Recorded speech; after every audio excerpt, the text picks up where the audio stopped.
The life story of منصور، قسط number 36۔ ایک بڑا سا ہال نما کمرہ ہے جس میں ایک لمبے سے ٹیبل کے گرد آمنے سامنے 10 کرسیاں لگی ہوئی ہیں۔ پورے ہال کی لائٹ آف ہے، صرف ہر کرسی کے سامنے ٹیبل پر چھوٹی سی لائٹ جل رہی ہے، جس کی روشنی میں ہر کرسی کے سامنے ٹیبل پر رکھا نمبر پڑھا جا سکتا تھا۔ کچھ دیر بعد ہی ہال کے مختلف دروازے کھلے اور کچھ لوگ ہال میں داخل ہوئے اور اپنے اپنے نمبر والی مخصوص کرسی پر بیٹھ گئے۔ سب نے کالے لباس پہن رکھے تھے، حتیٰ کہ ہاتھوں پر سیاہ دستانے پہن رکھے تھے۔ اس کے باوجود ہال میں اندھیرا تھا اور ٹیبل نمبرز کی ہلکی سی لائٹ میں یہ سارے سایوں کی طرح دکھ رہے تھے۔ اچانک ٹیبل کے ایک کونے کے اوپر ہال کی چھت میں ایک آواز پیدا ہوئی اور لوہے کی ایک پلیٹ چھت سے ایک طرف سرک گئی اور وہاں ایک بڑا سوراخ نظر آیا، جس میں سے ایک بڑی سی کرسی جس کے دونوں طرف 2 آئرن راڈ لگے تھے، اوپر سے آہستہ آہستہ پھسل کر ٹیبل کے کونے پر صاحب صدر کے مقام پر فکس ہو گئی۔ اس کرسی پر ایک شخص بیٹھا ہوا تھا جس نے مکمل سیاہ لباس سے جسم کو ڈھانپ رکھا تھا۔ اس کے سامنے ٹیبل پر نمبر کی بجائے باس لکھا ہوا تھا۔ یہ سیکرٹ سوسائٹی کے اندر ایک سیکرٹ شیڈو گروپ تھا جو تمام سیکرٹ سوسائٹی کو پوری دنیا میں کنٹرول کرتا تھا۔ ان کے بارے میں کوئی بھی نہیں جانتا تھا کہ یہ کون ہے، حتیٰ کہ یہ 10 ممبران بھی ایک دوسرے کے بارے میں نہیں جانتے تھے۔ یہ سارے کے سارے یوگا کے ماہر تھے۔ ان سب کو مختلف طرح کی تربیت دی گئی تھی۔ ان میں سے ہر ایک انٹرنیشنل پالیسی میکر، شطرنج کا ماہر کھلاڑی، سیاسی چالوں کا ماہر، اقتصادیات، بھنک کاری، جنگی پلان میکر تھا۔ ان کو سالوں تک تربیت دی جاتی تھی، پھر شیڈو تنظیم میں اس مقام پر لایا جاتا۔ ان 10 کا ایک باس تھا جو ان سب کے بارے میں جانتا تھا۔ باس کا انتخاب ہمیشہ شیطان کی طرف سے ہوتا تھا، اور یہ انسان تھا یا انسان کے روپ میں کوئی شیطان، یہ کوئی نہیں جانتا تھا، کیونکہ یہ 10 پوری دنیا کے سیکرٹ سوسائٹی کو کنٹرول کرتے تھے۔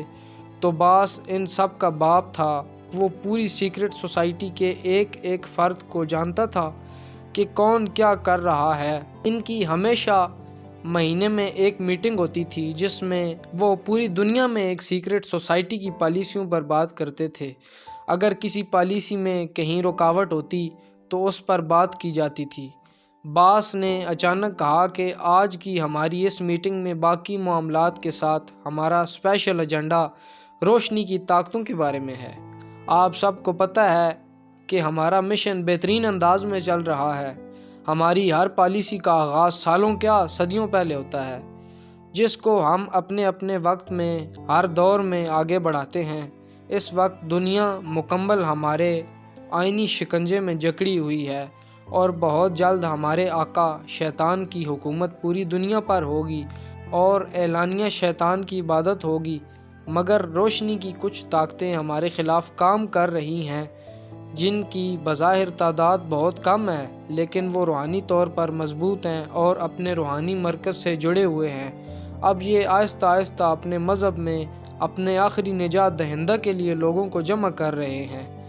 ہم نے ہر مذہب میں اپنے ایجنٹ اس طرح پھیلا دیے ہیں کہ وہ آخری نجات دہندہ کے نظریے کو کمزور کرتے ہیں اور ان کو ان کے اپنے مذہبی، عقیدتی، فرقہ وارانہ اور فروعاتی مسائل میں ایسے الجھا دیتے ہیں کہ آخری نجات دہندہ کے بارے میں سوچنے کی انہیں فرصت ہی نہیں، نہ ان سے روحانی رابطہ کے متعلق ان کو خیال آتا ہے، کیونکہ اس کو بھی ہم نے ہر مذہب میں ایسے پلان کر دیا ہے کہ آخری نجات دہندہ سے روحانی رابطہ کرنا ایک خواب، ایک خیال یا مذاق سا لگتا ہے، اور ان لوگوں کو معاشی، معاشرتی اور عیاشی میں ہم نے ایسے الجھا دیا ہے کہ یہ آخری نجات دہندہ کا ذکر تو کریں گے مگر صرف زبان کی حد تک، پریکٹیکل ان کو جرأت نہیں ہوگی، کیونکہ یہ خود نفسانی خواہشات میں پھنسے ہوئے ایسے مجرم ہوں گے جو کسی عادل کے آنے کا انتظار کیسے کریں گے، کیونکہ انہیں پتہ ہے کہ وہ آ گیا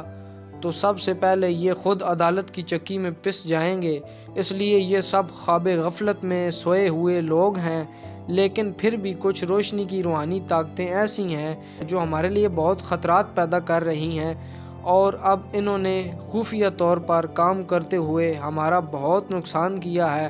خیر، ہماری جنگ ازل سے ان سے جاری ہے اور ہر دور میں فاتح ہم ہی رہیں گے، مگر اب شیطان پریشان ہے۔ وہ کہتا ہے کہ وقت معلوم قریب آ رہا ہے۔ آخری نجات دہندہ کی جتنی نشانیاں ہیں وہ پوری ہو چکی ہیں۔ جس مقام پر پوری دنیا میں آخری نجات دہندہ کے متعلق مشہور ہے کہ وہ یہاں سے آئیں گے، ہم نے اپنی فوج اور ایجنٹ بٹھا دیے ہیں۔ پوری دنیا میں ہر روحانی مذہبی مقام کے ساتھ ہم نے اپنے 6 اڈے بنا رکھے ہیں کہ وہاں سے روحانی پیغام باہر نکل کر پھیل نہ سکے۔ گمراہی کا ہر انتظام ہمارا مضبوط ہے۔ ہر مذہب اور مذہبی مقامات کے اندر باہر ہمارے ایجنٹ موجود ہیں۔ تاریخ میں ہمارے لیے سبق موجود ہے کہ ہم ہر دور میں کسی بھی آسمانی نمائندے کے آنے کو روک نہیں سکے، مگر ہم نے اس آسمانی نمائندے کے آنے سے پہلے اور آنے کے بعد شک و شبہات ایسے پھیلائے کہ خود ان کے اپنے لوگ ان کے مخالف اور دشمن ہوں گے، اور جب ان کا دین پھیلا اور جماعت بن گئی تو ہم نے اس جماعت اور دین میں اپنے لوگ چھوڑ کر ان کو مضبوط کر دیا کہ آسمانی نمائندے یا اس کے جانشین ہمارا کچھ نہیں کر سکے۔ نہ ان کی کسی نے سنی، بلکہ اس دین میں ہم نے اپنے لوگوں سے اتنی ملاوٹ کروا دی کہ بظاہر لیبل تو آسمانی لگتا ہے مگر باطن میں شیطانی ہے۔ لیکن اب حالات بگڑ رہے ہیں، کیونکہ آخری نجات دہندہ اگر آ جاتے ہیں اور ان کو مخلص لوگ بھی مل جاتے ہیں تو پھر شیطان ہماری اور ہمارے تمام نظام کی موت ہے۔ اس لیے ہم نے اپنا ہر چارہ لگانا ہے، لوگوں کو آخری نجات دہندہ سے مایوس کرنا ہے، اور جو روشنی کی روحانی طاقتیں کام کر رہی ہیں ان کو تلاش کر کے ختم کرنا ہے۔ حال ہی میں چائنا، پاکستان، نیپال اور ہندوستان میں ہماری سیکرٹ سوسائٹی اور مقصد کو کافی نقصان پہنچا ہے۔ اس وقت ہندوستان میں ہماری تنظیم کا مقابلہ روشنی کی طاقتوں سے ہے، جنہوں نے ہماری شیطانی عبادات کے دوران ہم پر حملہ کر دیا اور تنظیم کے اہم ترین رکن کو قتل کر دیا۔ اگر اس وقت ہندوستان ہمارے ہاتھ سے نکلتا ہے تو سمجھو پورا ایشیا ہمارے ہاتھ سے جائے گا، اور یہ لوگ آگے عرب تک پہنچ جائیں گے، اور آپ کو پتہ ہے کہ عرب کا خطہ کتنا اہم ہے ہمارے لیے، اور یہاں سے آخری نجات دہندہ کے ظہور کے سب سے زیادہ چانس ہیں۔ اس لیے کوئی کوتاہی برداشت نہیں کی جائے گی۔ اس لیے میں ہندوستان کا مشن نمبر 10 تمہارے حوالے کرتا ہوں۔ تم فوراً اپنے خالص ماتحت کے ساتھ ہندوستان پہنچو اور سچویشن کو کنٹرول کرو۔ بظاہر وہاں تنظیم کو کنٹرول ہماری ایجنٹ شپالی کرتی ہے، اور تم نے آگے اس کو ہی رکھنا ہے اور خود در پردہ پلان اور پالیسی بنا کر روشنی کی طاقتوں کو شکست دینی ہے۔ نمبر 10 کا نام کلیور مین تھا۔ یہ بہت شاطر، عیار، شطرنجی چالوں کا ماہر اور پلان میکر تھا۔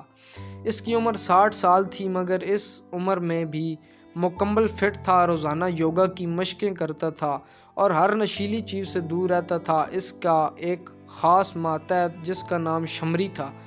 یہ عراق کے شہر تکریت کا رہنے والا ایک عرب تھا۔ ان کا قبیلہ عراق کے صحرا میں رہتا تھا اور زیادہ تر جادو ٹونے کا کام کرتے تھے یا بردہ فروش تھے۔ دور دراز علاقوں سے عورتوں کو اغوا کر کے بیچتے تھے۔ شمری کی ماں ایک جسم فروش طوائف تھی۔ جب اس کے ہاں شمری کی پیدائش ہوئی تو اس وقت اس کے کوٹھے کا دلال مر گیا تھا اور اس کوٹھے پر اس کی ماں نے قبضہ کر لیا تھا۔ جب شمری تھوڑا بڑا ہوا تو اس نے ماں سے اپنے باپ کا پوچھا، جو سوچ میں پڑ گئی کہ اس کے پاس بہت سارے افراد روزانہ آتے تھے، اب یاد نہیں کہ یہ کس کا تخم تھا۔ اس نے اپنے بیٹے کو کہا کہ ہمارے قبیلے میں روایت ہے کہ جس کا کوئی نہیں ہوتا اس کا شیطان ہوتا ہے، اس لیے تمہارا باپ شیطان ہے۔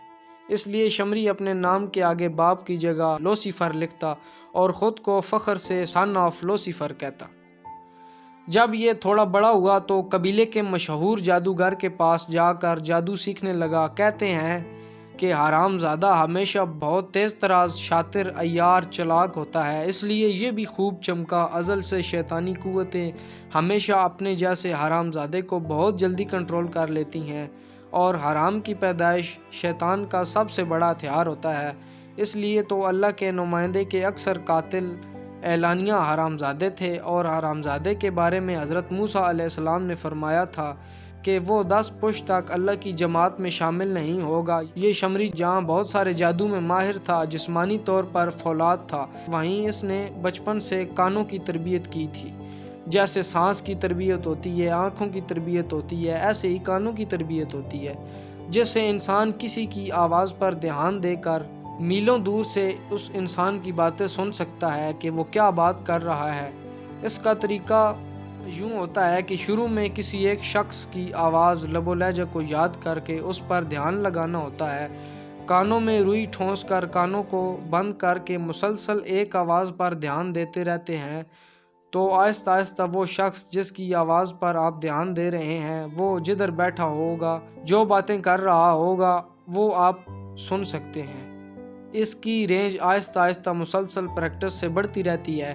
شمری اس قدر حرامی شیطان بن چکا تھا کہ کتنی لڑکیوں کی اس نے شیطان کے نام پر قربانی دی۔ چھوٹی بچیوں کے ساتھ زیادتی کر کے بدترین تشدد کر کے مار دیتا تھا، جس وجہ سے یہ شیطان کی نظر میں آ گیا اور شیڈو تنظیم کے عام ترین رکن کلیور مین کا دست راست تھا۔ گرو مہاراج نے ارجن کمار، مجھے بافزائی، نین تارا، کاجل، سوریا اور دیال سنگھ کو اپنے پاس بلایا اور کہا کہ ہر جنگ کا انداز مختلف ہوتا ہے۔ جب دشمن میدان جنگ میں آتا ہے تو میدان میں جنگ ہوتی ہے، اور جب دشمن چال بازیاں کرتا ہے تو پھر اس کے ساتھ جنگ چالوں کی ہوتی ہے۔ ہمارے بہت ہی خطرناک دشمن ہندوستان میں جمع ہونے والے ہیں۔ ہمارے لیے یہ جنگ دفاعی بھی ہے اور جارحانہ بھی، کیونکہ جس طرح ہم نے پاکستان، نیپال، ہندوستان میں شیطانی قوتوں کو شکست دی ہے، ان کے لیے بھی مرنے جینے کا مقام ہے، اور ہمارے لیے بھی، کیونکہ اگر ہم یہاں سے پسپا ہوتے ہیں تو پھر یہ سارا خطہ ہمارے ہاتھ سے نکل کر شیطانی قوتوں کے پاس چلا جائے گا۔ ہماری جانیں بھی چلی جائیں تو ہم نے پیچھے نہیں ہٹنا، کیونکہ ہماری موت شہادات اور مالک ذات سے ملاقات ہے۔ اس لیے ہمیں اس کا نہ کوئی ڈر ہے نہ افسوس۔